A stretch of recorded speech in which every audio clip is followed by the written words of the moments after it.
안녕하세요. 반갑습니다. 뭐라고 인사말을 해야 될까 굉장히 고민이 됐어요.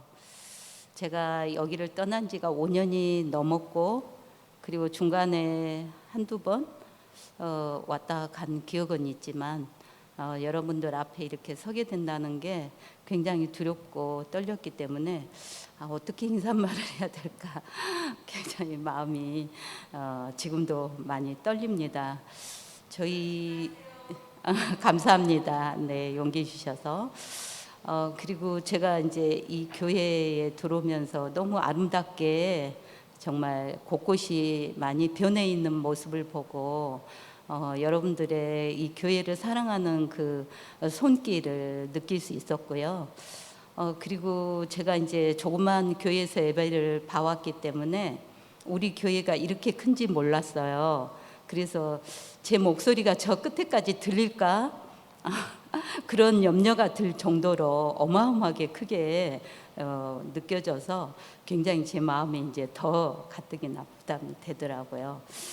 어제 새벽 예배 시간에 우리 고승석 의료부장님이 저기 이제 새벽 예배를 인도하셨거든요. 근데 그분이 참 하나님 말씀을 굉장히 은혜롭게 잘 이제 선포하시고 이랬기 때문에 그날 아침도 굉장히 이제 기대를 하고 갔었는데, 갑자기 맨델의 유전 법칙에 대한 강의를 하시는 거예요. 그래서 제가 웬 맨델의 유전 법칙이야, 이 아침 새벽 시간에. 마음에 실망이 됐어요. 그런데 정말 그 맨델이 완두콩을 가지고 실험을 했는데, 그 완두콩, 부모 완두콩의 형질이 자녀에게 그대로 나타나는 그 법칙을 이렇게 발표를 했어요. 근데 저에게, 제가 이제 예전에 학교에서 근무했을 때 그 굉장히 좋아했던 과목이고 분야예요. 유전 법칙이 재밌어 했고 그랬는데, 그때 그 시간에 굉장히 그 아담과 하와가 생각나면서, 정말 그 아담과 하와가 선악과를 따먹은 다음에 유전자가 변해버렸구나, 사단의 유전자가 돼버렸구나. 그래서 내가 아담과 하와의 자손을 태어났는데 바로 그 부모의 형질인 그 죄의 유전자를 내가 타고 죄인으로 태어났구나. 그게 이제 굉장히 마음에 깊게 비처럼 저한테 이제 강하게 다가왔던 아침이에요. 그랬는데 처음에 이제 그게 실망이 되었지만, 나중에 이제 제가 기도 시간에 이게 하나님께서 저에게 이제 정말 그 위로와 격려를 주기 위해서 준비하셨던 선물이란 것을 나중에서 깨닫게 되었어요. 강의가 끝나면 제가 이제 개인 기도를 한 50분 정도 합니다. 그 자리에 앉아서. 제가 항상 그 시간을 즐기고 너무나 하나님과 만나는 그런 귀한 시간인데, 그때 하나님과 참으로 많은 시간을, 그 많은 얘기들을 주고받아요. 저의 그동안에 있었던 얘기, 또 당면에 그 어려웠던 문제들, 그리고 정말 궁금했었던 것들, 이런 모든 것들을 그 시간에 이제 하나님과 이렇게 얘기를 주고받는 시간이거든요. 그렇게 그 시간을 지나오면서 저의 몸과 마음과 정신, 그리고 영혼까지 전인적으로 하나님께서 치료를 해주셨던 굉장히 귀중한 시간이었어요. 근데 어제도 제가 이제 마음에 굉장히 무거운 짐을 가슴에 안고 이제 무거운 마음으로 예수님 발 아래 앉았어요. 그러면서 예수님을 불렀어요. 이제 이게 뭐냐면, 이제 순서를 쓸 시간이 이제 얼마 안 남았잖아요. 이제 많이 남았을 때는 뭐 내가 경험한 얘기를 하면 되지 하고, 이제 그 예수님과의 나만의 그런 귀중한 얘기들이 있기 때문에 두려운 마음이 없었는데, 이제 내일로 이렇게 다가오게 되니까 엄청 이제 마음이 무거워진 거예요. 그러면서 이렇게 생각을 이제 예수님께 두런두런 얘기를 하는데, 제가 그랬어요. 예수님, 제가 이 서중한 교회 다닌 지가 이제 30년 다 되어 가요. 그동안 제가 얼마나 정말 예수님한테 열정을 가지고 예수님 사랑하면서 이리 뛰고 저리 뛰고 그런 거 다 아시죠? 근데 이제 생각나는 것은 맨날 저희 죄밖에 생각이 나지 않아요. 그리고 남는 것은 제 흔적밖에 남지 않았으니 어떻게 해요? 제가 너무 마음이 무겁고 정말 부담이 되어서 그런 내 모습을 이렇게 뒤돌아볼 때 정말 도망치고 싶어요. 이런 마음으로 어떻게 그 예수님의 아름다우심을 입에 담고 노래하겠어요? 어떻게 해요? 예수님 도와줘요. 이렇게 하면서 이제 예수님께 진짜 제가 서서 얘기하는 게 오히려 욕이나 돌리지 않을까 걱정이 되어요. 이런 마음을 이제 두런두런 이렇게 예수님께 이제 펼쳐놓고 예수님의 이제 답을 기다리고 있는데 답이 없는 거예요. 그래서 점점 마음이 너무 이제 답답해지고 나중에는 이제 예수님을 향해서 이제 원망이 막 쏟아지는 거예요. 그래서 예수님 왜 제 마음속에 예수님에 대한 그런 뜨거운 불씨를 이렇게 묻어 놔가지고 그렇게 예수님의 사랑과 은혜를 사람들에게 얘기하고 싶은 그런 목마름을 왜 저한테 심어 놓으셨냐고요. 그러면서 왜 그렇게 하셨어요. 그렇게 이제 예수님한테 자꾸 이렇게 이제 반항을 하고 있었어요. 그래서 그럴라 치면은 예수님이 주신 은혜를 맛보았을 때 사람이 좀 확 바뀌게 하시던지, 그래서 뚝딱 예수님 말씀에 순종하고 변하는 삶을 살 수 있는 그런 능력을 부어 주시던지, 아니 이것도 아니고 저것도 아니고 뭐예요? 저 너무 힘들어요. 그렇게 이제 예수님한테 하소연을 댔다 늘어놓고 앉아 있었어요. 그러면서 내가 예수님 따라서 이렇게 산 지가 52년이나 됐잖아요. 예수님 따라서 지금까지 왔는데 정말 가도 정말 해도 안 되는 나의 이 모습을 제가 어떻게 하라고요. 그러면서 예수님한테 정말 푸년처럼 녹두리처럼 이렇게 투정을 부리면서 예수님을 찾았는데, 그러면서 시간이 가는데 정말 제 마음속에 정말 내 뒤에서 들리는 한 음성이 있었어요. 만약 단번에 네가 변했다면 넌 나를 찾지 않았을 거야. 나를 필요로 하지도 않았을 거야. 무엇보다도 네가 나의 아픔을, 그리고 나의 외로움을, 나의 슬픔을, 나의 배신당함을, 나의 비천함을 조금이라도 맛볼 수 있었겠니? 내가 이 땅에서 죄악과의 싸움에서 어떤 희생과 대가를 치르면서 십자가로 나아갔는지 조금이라도 맛볼 수 있었겠니? 너는 아담과 하와로부터 죄의 유전자를 받아서 죄인으로 태어났어. 그러니 너에게서 나오는 것이 죄밖에 없다는 것은 당연하단다. 그래서 네가 나를 찾았잖아. 나를 향해서 도움을 구하는 손을 뻗었잖아. 그것이 나에게는 너무나 소중하고 귀하단다. 그것이 내가 너를 사랑하는 이유야. 갑자기 정말 눈물이 펑 쏟아지더라고요. 그러면서 제가 죄를 버리고자 너무나 처절하게 투쟁했던 그 지난 날이 지나가면서, 맞아요 예수님, 제가 정말 힘들고 괴롭고 정말 해도 변하지 않는 내 모습을 볼 때, 좌절할 때마다 제가 예수님 찾았어요. 예수님이 나의 피난처였어요. 그럴 때마다 예수님이 저에게 다가오셨죠. 너무너무 감사합니다. 오늘도 저를 이렇게 오셔서 위로해 주시고 격려해 주시고 괜찮다고 용기 주셔서 너무나 감사합니다. 알았어요. 제가 용기 내볼게요. 이제 예수님과 이렇게 대화를 하면서 어제 아침 저희 마음을 추스렸습니다. 그리고 이 자리에 설 수 있는 용기를, 힘을 얻고 여기에 나왔습니다. 사실 제가 이제 여기서 정말 그렇게 오랫동안 믿음 생활을 하면서 정말 여러분들과 굉장히 많은 시간을 보냈잖아요. 정말 그 우리 가장 가까운 사람들, 남편이나 자식이나 또 우리 교회인이나 가장 상처를 많이 주고 받는 그런 관계들이잖아요. 제가 이제 얼마나 열심을 내서 살면서 우리 정말 사랑하는 우리 여러분들에게 내가 얼마나 또 상처를 주었을까, 이런 걸 생각하면 나는 정말 예수님에 대한 뜨거운 마음 때문에 그렇게 했지만, 내가 고의로 한 것은 아니지만 여러분들에게 여러 가지 정말 마음에 상처를 주었다면 정말 용서를 빌고 싶다, 이런 마음이 들었어요. 혹시라도 저 때문에, 저의 열심 때문에 여러분들의 마음에 상처가 있다면 이 시간을 빌어서 용서를 빕니다. 오늘은요, 제가 이제 예수님 만났던, 어떻게 해서 예수님을 만났고 그 다음에 어떻게 해서 이 교회에, 재림교회에 들어오게 됐는가, 두 가지 사건을, 예수님의 인도를 받았던 그 얘기를 좀 해보고 싶어요.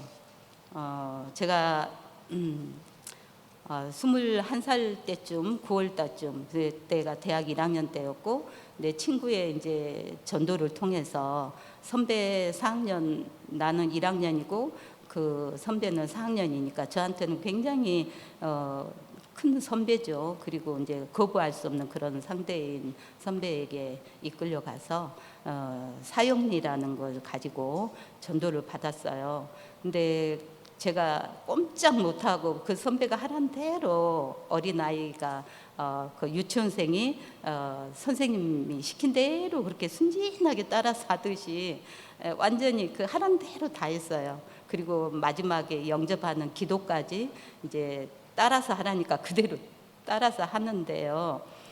제 마음속에 정말 두 가지가, 네 가지 영적 원리인데 그 중에서 두 가지가 너무나 제한테 분노, 화가 나게 하는 게 뭐였냐면, 죄인이었다는 거, 너가 죄인이고 그 다음에 이 죄를 위해서 예수님이 나를 위해서, 네가 죄인인데 나를 위해서 예수님이 돌아가셨다는 이 허무맹랑한 얘기를 할 때 제가 마음속에 너무 화가 나는 거예요.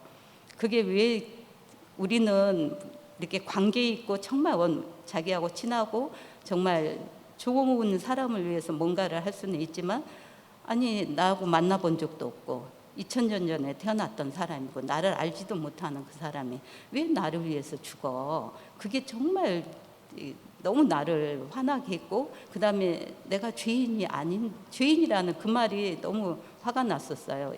그래서 이제 그 기도를 하고 나오는 길에 제가 하늘을 향해서 막 소리를 마음속으로 질렀어요. 내가 왜 죄인이야?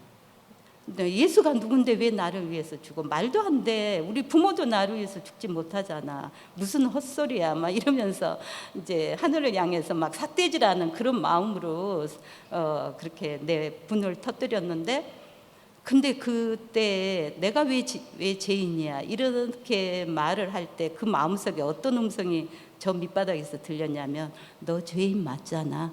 이렇게 속삭이는 소리가 있었어요. 근데 제가 그 소리를 들었어요. 들었는데도 인정하고 싶지가 않았거든요. 그리고 이제 그 사건이 끝났는데, 제가 이제 교회에도 다닌 적이 없고 예수님에 대한 소식을 들어본 적은 교과서에서 4대 성인으로 들었고 뭐 전도를 받아본 적도 없어요. 평생에 한 번 받아본 건데, 그렇게 죄인이란 소리와 나를 위해서 예수가 죽었다는 그 말이 그렇게 나를 화나게 하고, 그게 굉장히 마음에 남아 있었던 것 같아요. 그런데 그렇게 끝나고 3개월 후에 이제 9월 달쯤 돼서 그런 일이 있었고, 3개월 후면 한 12월 정도?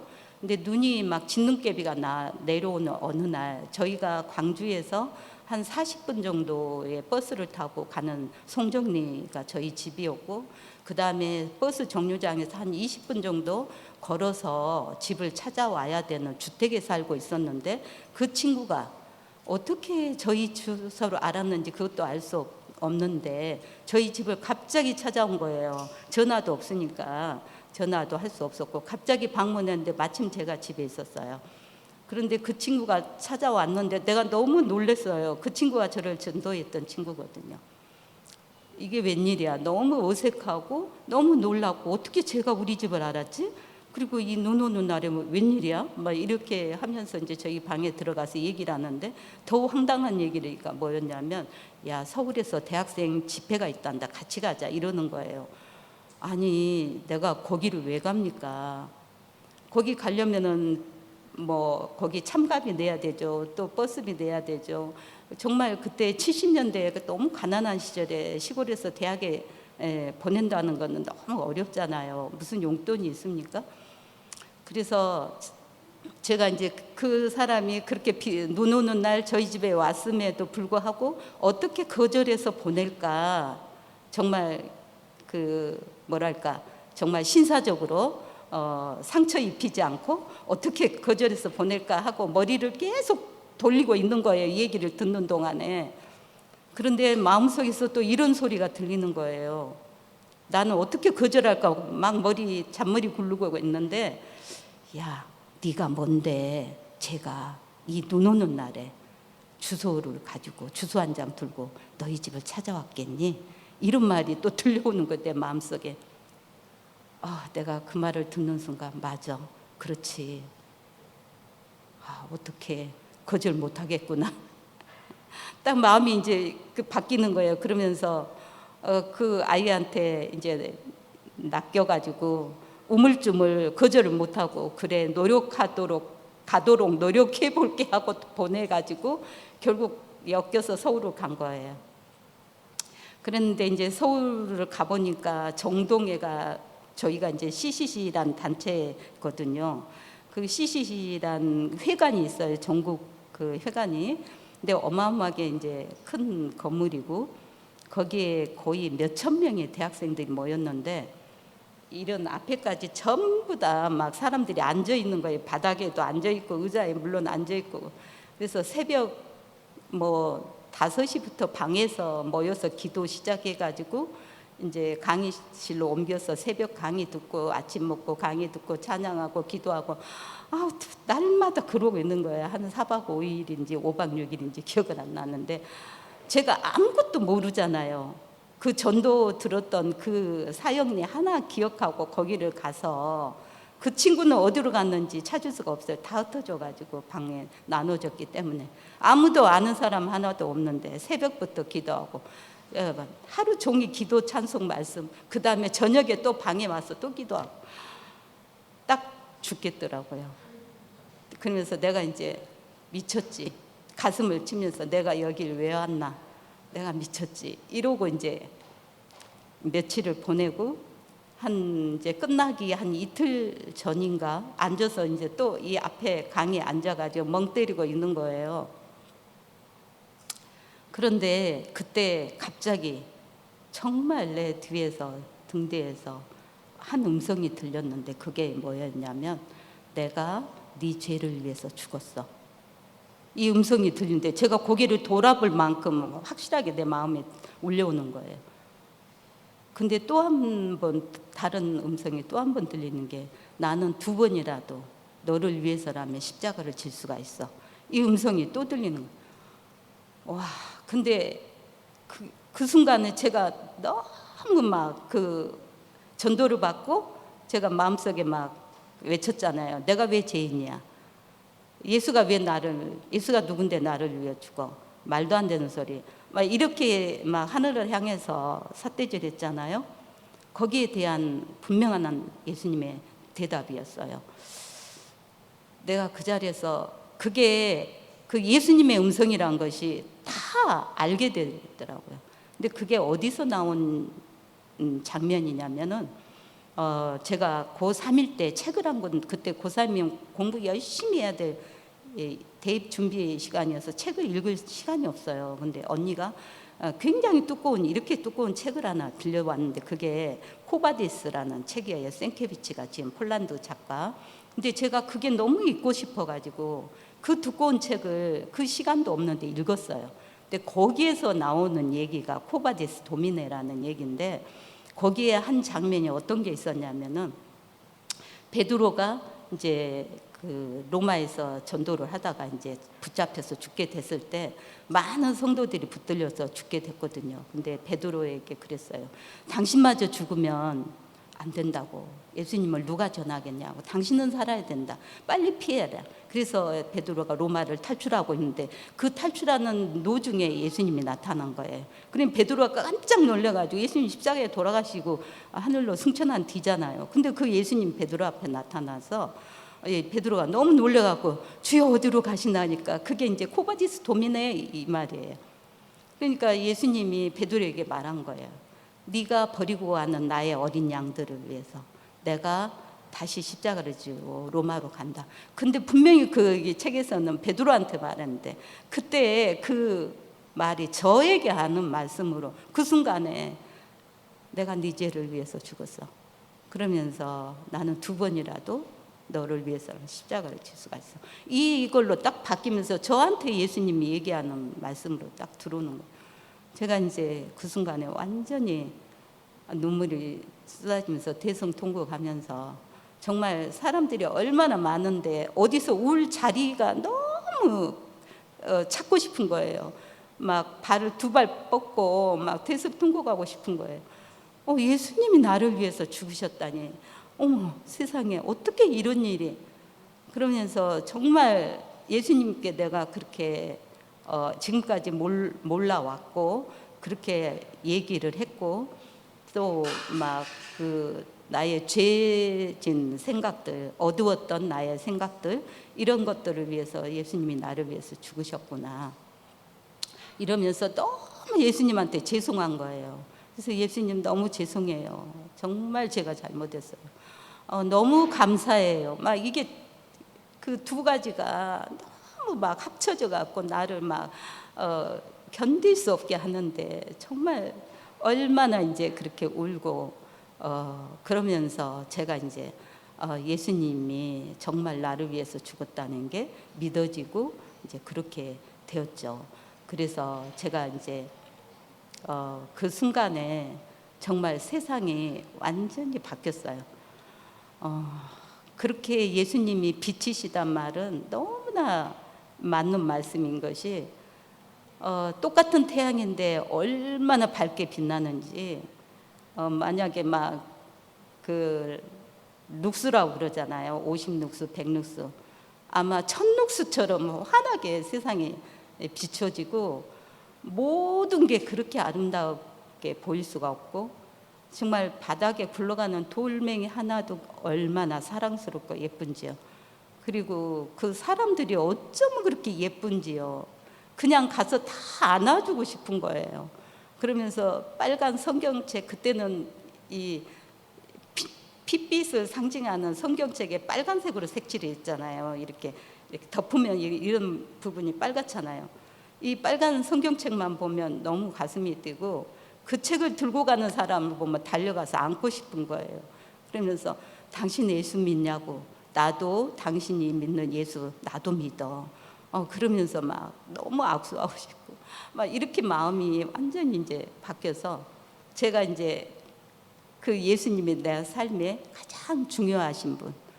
그래서 예수님이 좋아하는 거라면 뭐든지 하고 싶은 거예요. 그러면서 예수님이 원하지 않는 일이라면 아무것도 하고 싶지가 않고 모든 것이 내 인생의 중심축이 이제 예수님으로 돌게 되었어요. 지구가 이제 도는 게 내 중심, 예수님 중심 이렇게 이제 바뀌면서 그때 제가 어렸을 때 정말 그 부모님이 제 딸 5에 제가 5째 딸이고 내 밑에 아들을 하나 낳아서 연년생으로 아들을 낳았어요. 그렇기 때문에 그 아들을 낳아서 이제 키우면 임신이 되면 젖도 안 나와서 제가 굉장히 이제 젖이 안 나와서 죽을 뻔했고 그 다음에 그 아들을 이제 낳아서 키우니까 이제 나도 아들이 1살이면 난 2살 똑같은 애기잖아요. 그러면 저에게도 필요한 게 엄마의 품이거든요. 근데 어렸을 때 내 품이 내가 그 엄마의 품은 나의 생명의 근원이나 마찬가지잖아요. 어린 아이에게는. 근데 그 품이 나에게는 없는 거예요. 항상 우리 동생이 그 엄마의 품속에 있고 그래서 내가 내 마음속에 어떤 생각을 하고 있었냐면 나는 환영받지 못한 존재고 나는 필요 없는 사람이구나. 왜 엄마는 내 엄마가 아니구나. 이런 정말 그 마음의 아픔, 그 본능적인 그 아픔이 있었어요. 그 아픔이 이제 그 나의 성격 형성에 너무나 나에 대한 그 자존감이 떨어졌고 낮춰지고, 그 다음에 자신감이 없고 내성적이고, 어떤 사람들 앞에서도 손 하나를 내가 내밀 수가 없는 거예요. 부끄럽고 그런 저를. 근데 예수님이 나의 참 엄마시구나, 나를 위해서 돌아가신 나의 참 엄마구나, 나의 아빠구나, 나의 참 부모구나, 이러면서 그런 그 정말 메꿀 수 없는 그런 마음의 상처, 그 정말 찌그러질 대로 찌그러져 있는 그 내면, 이런 것들을 예수님이 계속해서 사랑으로 나를 이렇게 양지로, 밖으로, 사람 앞으로 이렇게 데리고 나오면서 계속 그 상처를 만지고 펴주고, 정말 진짜 그 아름답게 이렇게 가꿔주시고, 이렇게 해서 오늘의 제가 감히 상상도 할 수 없게 이 앞에서 이렇게 말할 수 있다는 거요, 상상도 할 수 없어요. 근데 예수님이 그런 훈련을 지금까지 시켜오셨고, 그렇게 해서 제가 정말 음지에서 양지로, 햇빛 아래로 정말 예수님의 사랑으로 양육받아서 나오게 됐습니다. 그래서 정말 그 예수님이 사람을 다루실 때 어떻게 다루시는지, 제가 그 예수님의 그 사랑 때문에 지금도 정말 예수님을 생각하면 너무 눈물이 나고, 항상 예수님은 나를 울보로 만들어요. 매일매일 울게 만드는 분은 예수님이신 거예요.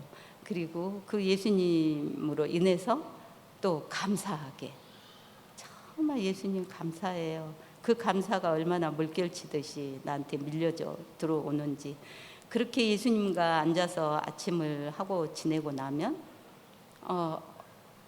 정말 이렇게 나가잖아요. 앉은 자리에서 나가면 너무 행복한 거예요. 너무 행복하고, 사람들에게 정말 그 사랑을 나눠주고 싶은 거예요. 친절한 말 한마디 격려해주고 싶고, 그게 그냥 마음속에서 흘러서 이렇게 밖에 나가면서 하루를 이렇게 살 수 있는 그런, 이제 하루를 살면 그거 다 소진되잖아요. 그러면 새벽에 또 그렇게 충전을 받고 그렇게 살고 있었고요. 그렇게 해서 내 인생이 이제 이렇게 바꿔져서 왔고, 그런 삶을 살다가 제가 이제 일요일 교회에서, CCC에서 일요일 교회, 거기에서 또 너무 세속화되었다 해서 무교회로 이제 가서 아주 가정 예배소에서 예배를 드리면서 신앙생활 하다가 이제 이 재림교회로 이제 들어오게 됐거든요.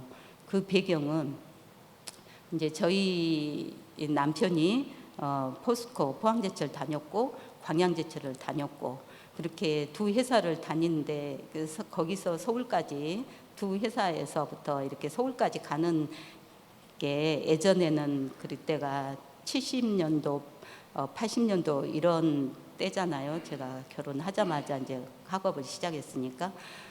근데 밤 열차를 타고 이제 하루 종일 근무하고, 밤에 이제 집에 와서 옷을 벗고 서울을 향해서 가서 밤에 이제 열차 안에서 자고, 그 다음에 서울역에 새벽에 도착해서 뭐 국수 한 그릇 먹고, 그 다음에 학교로 가서 강의 듣고, 또 밤 열차를 타고 내려와서 집에 와서 이제 옷만 벗고 바로 이제 회사에 가서 또 하루를 비웠으면 얼마나 일이 밀리잖아요. 가기 전에 막 그날 일을 다 하기 위해서 열심히 풀로 가동하고, 서울 갔다 온 거 풀로 가동되죠. 갔다 와서 또 하루를 죽으라고 일해야 되잖아.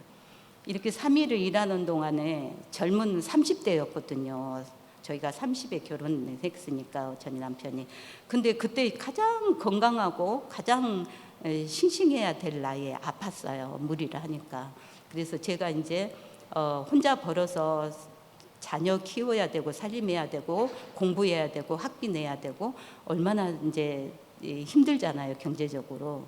근데 이제 병원까지 가야 된다는 것은 너무 힘들기 때문에 내가 어떻게 해서든지 남편의 건강을 내가 지킨다, 이런 마음으로 이제 건강에 대해서 관심이 굉장히 높았어요. 그래서 건강에 대한 공부를 하면서 이제 남편의 건강을 지키면서 이렇게 할 때 어디하고 연결이 되냐면은 이 건강 진리가 결국은 이리 안식일 교회 성경에서 나왔잖아요. 그래서 이제 안식일 교회하고 연결이 됐어요.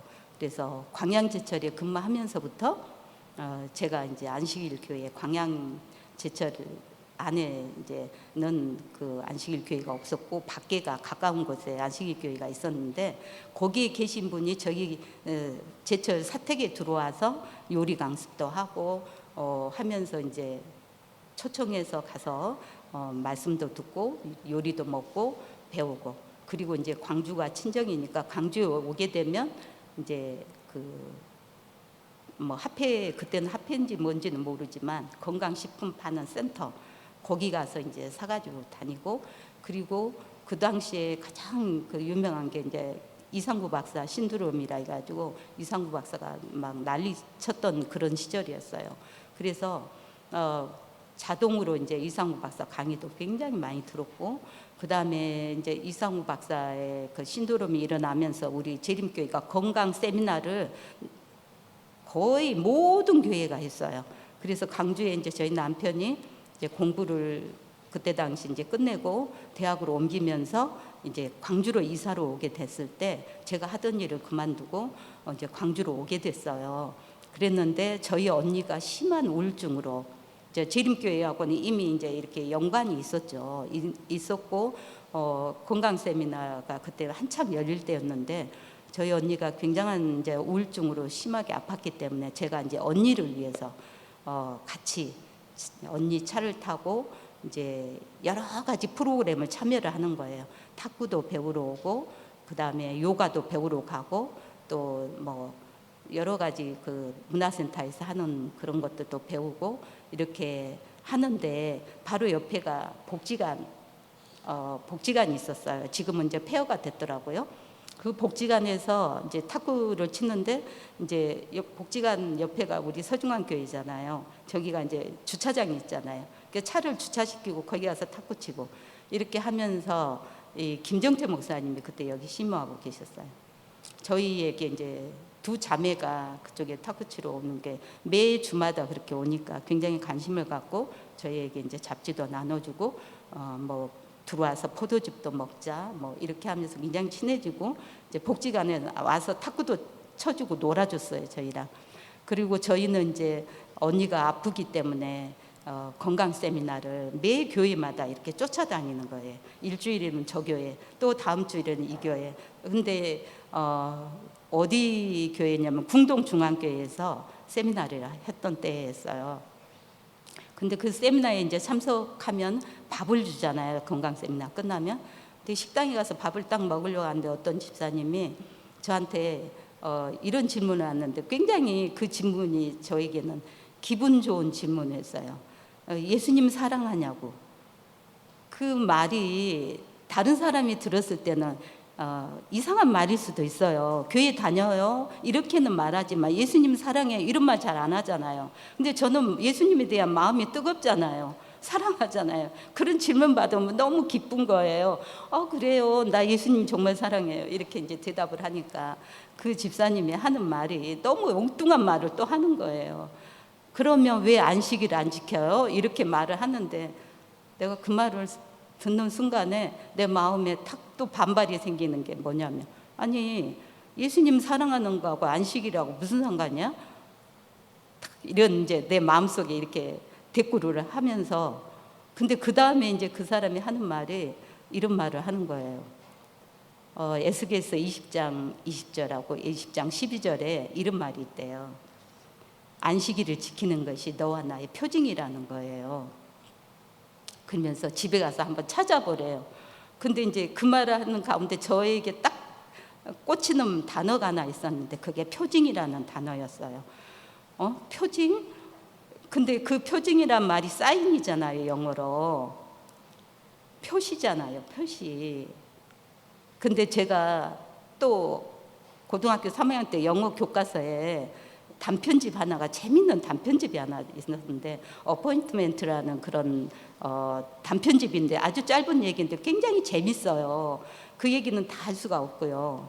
그 펜파라는 젊은 남녀가 이제 펜파를 해서 사랑하게 됐고 이제 맨하탄 중심가에서 우리 만나자. 이제 그 사람이 군인이었고 군대가 끝날 때쯤 우리 만나자 이렇게 약속을 한 거예요. 둘이서. 근데 둘이서 사진 교환 안 했어요. 그러니까 이제 뭔가 표시를 하나 가지고 나오라고 약속을 한 거예요. 여자는 장미꽃 한 송이, 남자는 책을 하나 가져왔던가. 뭐 하여튼 둘이서 가지고 나오라는 게 있었는데 이 여인이 아주 미인이에요. 금발 미인인데 이 장미꽃을 자기가 하나 가져와서 자기가 그걸 들고 그 남자 앞에 나타난 게 아니고 어떤 늙은 노파한테 그걸 주면서 저기 그 책 들고 있는 남자 그 앞에 이 장미꽃을 가지고 가거라. 그러면서 가서 그 남자가 데이트 신청을 하면 같이 뭐 차 마시자 밥 먹자 이런 데이트 신청을 하면 저기서 다른 여자가 기다리고 있었다고 나는 심부름 왔다고 이 얘기를 하라고 하면서 장미꽃을 그 여자 나이 든 할머니한테 준 거예요.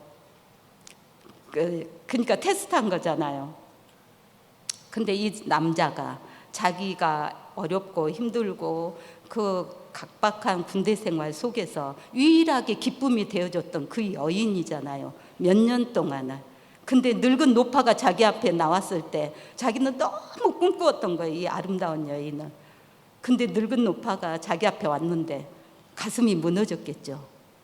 양심이 없는 남자 같으면 그냥 갔을 거예요. 모른 채.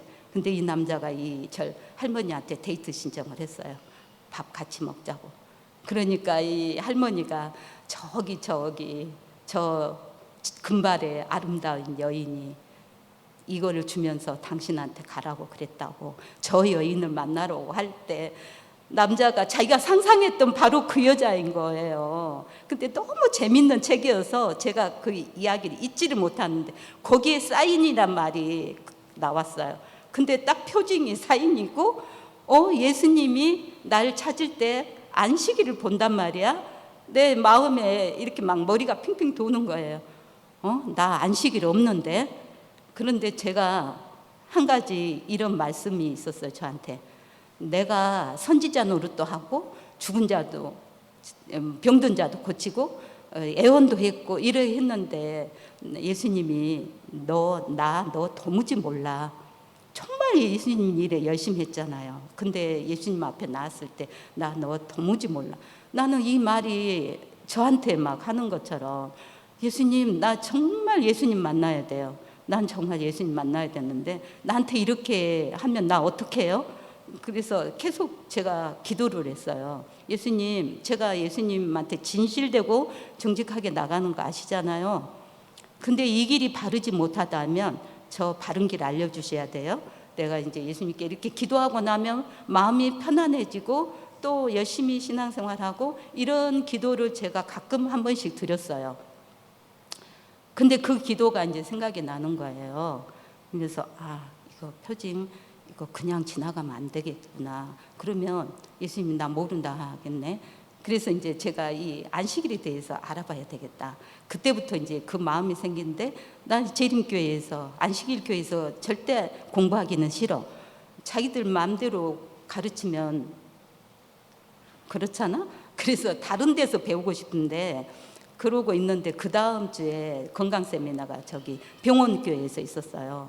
근데 그때 그 목사님이 조병일 목사님이고 간호대학 학장인데 건강 세미나 하시는데 그분이 성경만 가지고 건강 세미나를 해요. 우리 인체에 대해서 막 이런 막 PPT로 하고 이거 없이 말씀을 구약과 신약을 왔다 갔다 하면서 완전 낡은 성경을 애워가지고 하는데 제가 마음에 빗장을 딱 말씀을 들으면 안 돼. 여기서 복음은 들으면 안 돼. 이단이야. 나는 건강만 들어야 돼. 이런 빗장을 지르고 갔는데 그날 빗장이 다 풀어지면서 어머 말씀으로 하는데 하나도 틀린 게 없네. 내가 알고 있는 상식과 똑같아. 제가 과학교사잖아요. 과학 선생이었잖아요. 정말 맞아. 그래. 그래서 저분 말씀이라면 저분처럼 이렇게 성경으로 풀어주면은 믿을 수 있겠어. 내가 이제 그런 마음이 들어서 신청을 했어요. 그 목사님한테. 사실은 저 안식일에 대해서 배우고 싶어요 하니까 이 목사님이 너무 좋아하시는 거예요. 아니 내 발로 걸어와서 안식일 배우겠다니. 그래서 이제 그날부터 개인적으로 아침부터 저녁까지 이제 성경으로 그 진리를 이제 가르치는데 매번 성경 말씀을 짝으로 찾잖아요. 구약에 있는 말씀 신약으로 연결시키고 또 신약에 있는 말씀 구약으로 연결, 이렇게 해서 제가 이제 다 적으면서 들어가는데 그렇게 빨리빨리 지나갔는데 제가 다 그 뜻을 이해를 하겠어요? 근데 제가 촉이 있잖아요. 아, 이게 억지로 하는 건 아니야. 자연스럽게 물 흐르듯이 상식적으로 얘기하고 있어. 이것만 간파를 하면서 따라가고 집에 와서 그 말씀을 복습하고 그 다음에 이제 마음이 열리니까 책을 주세요. 이렇게 됐어요. 안식일에 관계된 책을 주세요. 그러니까 책이 또 좀 많아요. 정말 책이 많더라고요. 그걸 이제 집에서 계속 읽는 거예요. 근데 너무 지금 생각해도 너무 신기한 게 이거를 기어이 내가 알고야 말겠어. 이거를 내가 이해할 때까지 읽고 또 읽고 해서 내가 이해를 해야만 되겠어. 그러니까 이게 맞다는 것을 전제로 딱 놓고 내가 그거를 깨달아 갈 때까지 계속 읽는 거예요. 그렇게 성령께서 저를 놓지를 않으시고 끊임없이 목욕할 때도 그 책을 들고 가서 읽고, 하여튼 화장실에 갈 때도 있고, 이해가 안 되니까 이게 벗겨지죠. 쓰레기가 많이 차여 있잖아요. 그게 하나씩 자꾸 벗겨져 나가는데 청소가 되는데 그렇게 한 몇 개월을 했을 거예요. 그렇게 하면서 내 마음에 이 머리로 이건 맞구나, 역사에 의해서 바뀌어졌구나, 이걸 이제 머리로는 인정이 되는데 이 마음에서 교회로 옮기기 싫은 거. 이러면 내가 교회로 옮겨야 되는데 근데 이제 옮기기가 싫은 거예요. 예전에 교회에서 저희가 중요한 사람들이었고 한참 그때가 일할 나이였고 그러기 때문에, 그리고 굉장히 소수의 가족의 모임이었기 때문에 너무나 끈끈하게 가족처럼 정말 존경하는 선생님과 이렇게 지냈던 것이라 빠져나올래야 빠져나올 수가 없어요. 근데 이게 이제 진리가 맞다는 것을 머리로 인정이 되니까 이제 그때부터 어떤 마음이 드냐면은, 아니 안식일은 맞는데 왜 여기를 이단이라고 해? 왜 그러면 뭐 종교 지도자들도 예수님을 이렇게 이단이라고 그랬는데, 아니 도대체 왜 그러면 예수님에 대해서 이 교회는 뭐라고 말하지? 나는 여기가 아무리 안식일이 옳다 해도 예수님에 대해서 이상한 얘기하면 나 이 교회 안 다닐 거야. 이제 이런 마음으로 핑계가 자꾸 생기는 거예요. 그래서 이 교회에서는 그러면 신약은 어떻게 배울까? 예수님에 대해서는 어떻게 말할까? 이게 이제 굉장히 궁금하고 있는데 그때 또 지도자 신학이 시작이 됐어요. 바로 저기가 끝나고.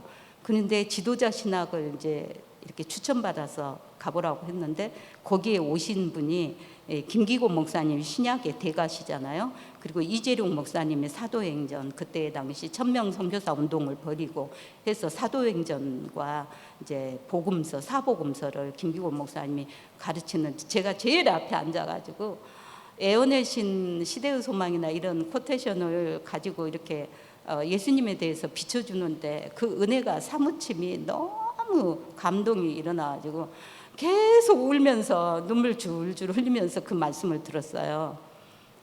제가 알고 있는 예수님하고 다르지 않는데 너무 깊게, 너무 넓게, 정말 보지 못했던 그 예수님에 대해서, 알지 못했던 그 예수님에 대해서 너무 그 예언의 말씀, 어디서 그 인용구를 이렇게 소개를 해준데 그 말씀이 막 마음속에 너무 깊이 박히는 거예요. 어떻게 저런 말씀을 하실 수가 있지? 내가 들어본 적이 없는 저런 말씀들을, 우리 예수님에 대해서 저렇게 말할 수 있는 사람들은 누구야? 막 너무너무 감동을 받고, 제가 이제 그 지도자 신학이 끝나고 그동안에 제가 이제 계획을 세운 게 있었어요.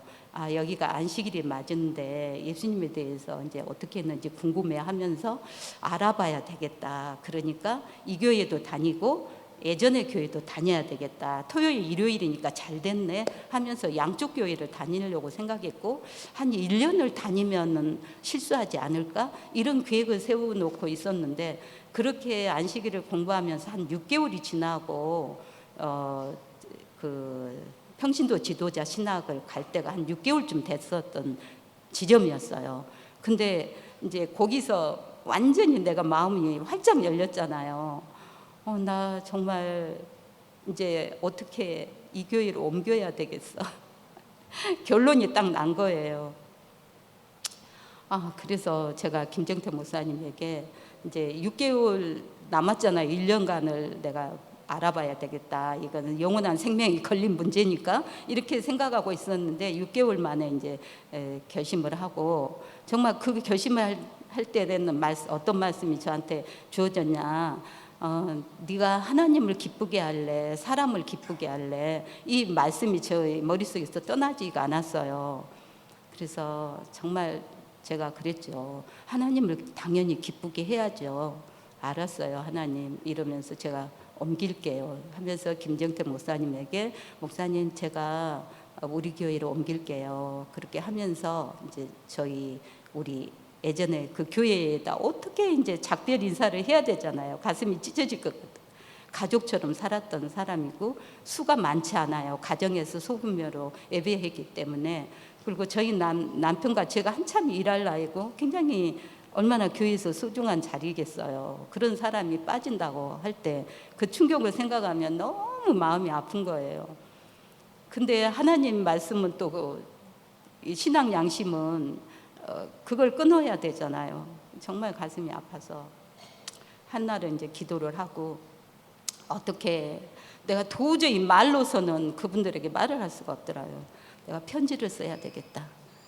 그래서 이제 내가 그동안에 짧은 시간 동안에 이 안식일 교회가 왜 진리교회고 정말 내가 왜 이 교회로 옮겨야만 되는지, 그걸 이제 글로 편지로 몇 장을 썼어요. 쓰고는 이제 그 선생님한테 그 얘기를 하고 저희가 이제 다음 주부터 안식일 교회로 가겠습니다 하고 이제 편지를 드리는데, 정말 그 선생님 표정이 완전히 정말 찬바람이, 그렇게 제가 존경하고 따랐던 정말 훌륭하신 신앙인이거든요. 전생애를 의사 집안인데 다 팽개치고 정말 그 사람이 없는 오지에 들어가서 어린 아이들을 가르치고 신앙으로 가르치고 그 못 사는 사람들을 이렇게 잘 살게 여러 가지 사업을 해서 꼭 상록수의 영신이처럼 그렇게 살았던 선생님인데, 정말 가정에서는 완전히 이제 왕따 당하고 정말 이렇게 배척을 당하고 자기 삶을 예수님한테 온전히 투자했던 정말 존경하는 그런 선생님인데, 그렇게 그 차가워지시더라고요, 얼굴이. 그러면서 눈길을 마주쳐 주지를 않는데 내가 가슴이 정말 칼로 찢어지는 것 같더라고요. 그래서 내가 울면서 나오면서 정말 움직이지 못하겠더라고요. 밖에 앉아서 얼마나 울었는지. 정말 그렇게 이제 아픔을 나누고 이렇게 나와서 지금은 제가 이제 계속 그분들하고 교제는 계속 이어가고 다시 이제 시간이 흐른 다음에 그 집을 방문하고 그냥 이렇게 믿음 아닌 그냥 형제로서 이렇게 교제는 하고 있어요. 그런데 그분들이 이제 제가 이단으로 넘어갔잖아요. 그런데 그것은 가정 예배인데 1년에 2차례를 모여요. 그리고 잡지를 발간해요. 한 달에 한 번씩. 그 잡지에다가 이제 제가 이제 거기 이단으로 넘어갔다는 것을 이제 경고의 메시지처럼 저의 편지를 그 잡지에 실어서 전국 잡지가 다 퍼졌어요. 저희 부부가 이단에 갔다. 근데 저는 그게 너무 감사했어요. 이건 사람이 하는 일이 아니구나. 이게 하나님이 하셨구나.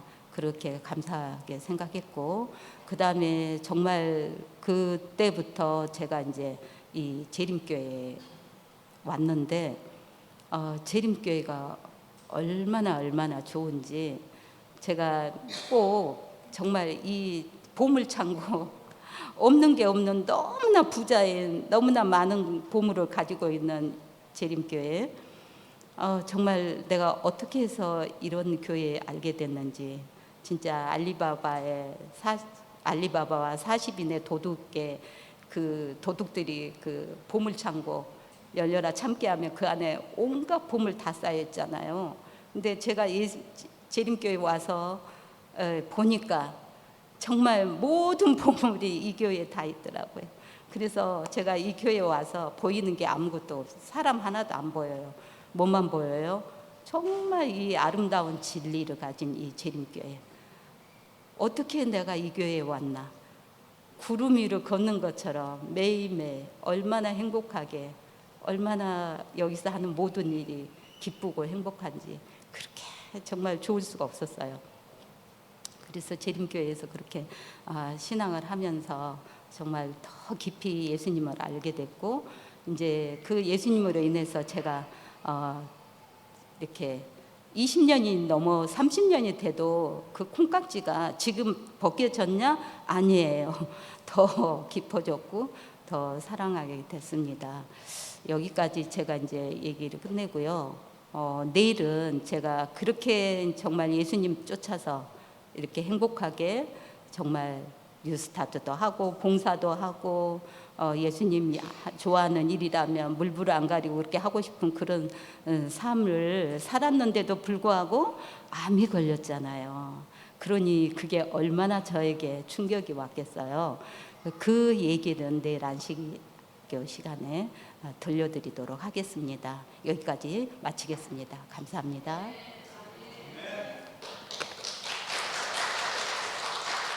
기도하고 기도 끝내고. 네.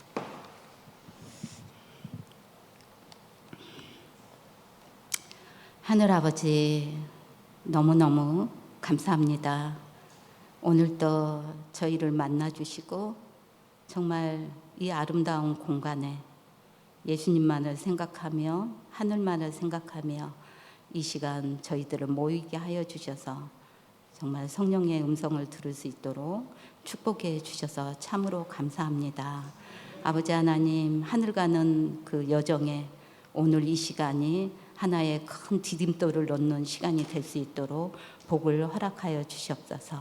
그리고 우리 각자 속에 성령 하나님께서 어떻게 나의 삶을 이끌어 오셨고 정말 아주 소소한 곳에서부터 큰 일까지 어떻게 예수님이 관여하시면서 보호하시고 이 시간까지 오게 하셨는지 그 은혜를 저희가 찾아서 떠날 수 있는 그런 안식일이 될 수 있도록 축복하여 주시옵소서. 돌아가는 그 발걸음에도 복을 허락하시고 잠자리에 들 때 우리 예수님의 편안한 품 안에서 잠들 수 있도록 축복해 주시옵기만을 우리를 구원하신 귀하신 예수님 그 이름 받들어서 감사하며 기도드리옵니다. 아멘.